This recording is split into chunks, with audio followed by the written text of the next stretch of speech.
a celebration a mile high. They are headed Super Bowl 60. Trust this team, man. I'm not going to the Super Bowl. That sounds pretty good. The Seahawks are going back to the Super Bowl.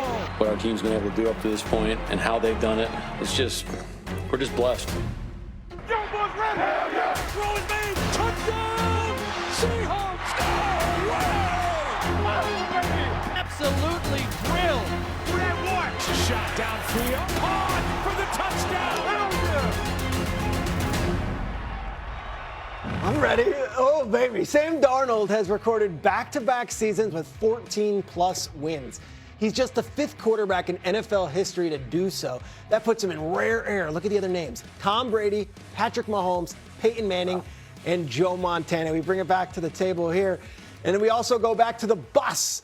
Will, do you trust this version of Sam Darnold against a complex Mike Vrabel-led defense that's had now 2 weeks to prepare for Darnold in that Seattle offense?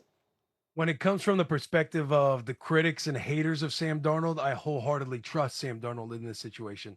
Where I fully respect the defense that the Patriots have, and knowing Vrabel, he's going to have an extra week to prepare. Like, they're going to be ready to go. Like, they have cats across the line of scrimmage on the back end. They play with really good eyes. They always have a really good feel for the situational awareness that goes on inside the game. But yeah, I trust Sam Darnold wholeheartedly. It's going to be an awesome game. The biggest thing for me is, are they going to be able to get that run game going with Kenneth Walker? Because the way they operate that handback play, where Kenneth Walker can put his foot in the ground and get to the pylon like he did against the Rams, he can keep it front side, he can bend it backside. The offensive line gets pushed. Don't worry, this fell down. We'll keep it moving. We'll stay poised. That's okay. Just keep rolling. Stay in the pocket. Stay in the pocket. But that is the key there, because it opens up the play action and everything else for Sam Darnold. So that way they don't get into we have to be a pass all the time team throughout the rest of the game if they were to happen to shut down Kenneth Walker. Yeah, everything Will said, I agree with.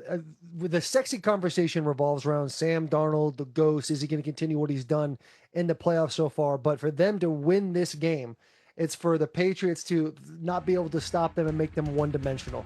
Kenneth Walker earlier in the year, the offensive line's blocked great all year long, but he'd be making these east and west runs where he's trying to look for a home run hit as opposed to taking 3, 4, 5 yards right up the gut. Late in the season, he's now hit it downhill, made one cut, and got vertical, and it's shown in a big way about how they've been able to not only pass the ball, but run the ball as well. If the Patriots can't stop the run, Sam Darnold, the way he's been playing as well, I mean, they're going to take care of business. Now, Dan, it was a Monday Night Football game years ago when Darnold was a rookie, and you remember the sound? It was mic'd up. He said he's seeing ghosts. Now, it's a football term, but it was taken on, and it lived in New York forever, and it still haunts Sam Darnold's career. How do the Patriots haunts ghosts? Boo.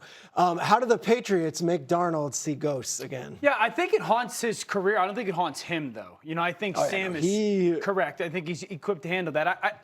The biggest challenge for New England, or goal for their defense, should be to get Sam to hold it.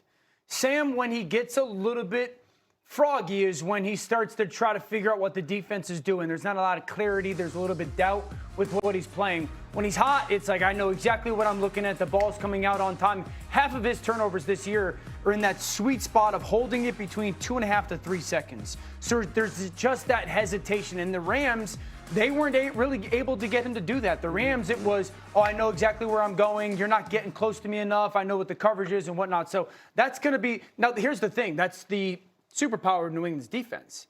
The superpower of their defense is for the quarterback to be like, I don't know what I'm looking at. Is that safety going to go here, or is he going to go there? Is that corner going to drop down, or is he going to stay high? Is that backer going to pressure, or is he going to drop out? Is it going to be a blitz, or is it going to be coverage? And so that's really the secret sauce for what New England does defensively. And it'll be interesting to see how well Sam handles it. Darnold isn't there alone, though, right? No, of course not. And I think when you look at Darnold, and to Dan's point about him holding the football when he's unsure. If you looked early in that game, there was an early play to Rashid Shaheed that it was third down. The safety is trying to trick him and come down the tight end. He sets it up, goes up top. Yep. That will be similar opportunities against the Patriots because Denver did the same thing, right? They challenged Gonzalez early and to show, hey, we're willing to push the ball downfield. And when Sam plays like that, he's a different kind of player. And they're going to have to contend with this wide receiver core, specifically JSN. If they can't stop JSN, the Patriots will lose the football game because Sam will be on top of it. You look at here, this is the third down play.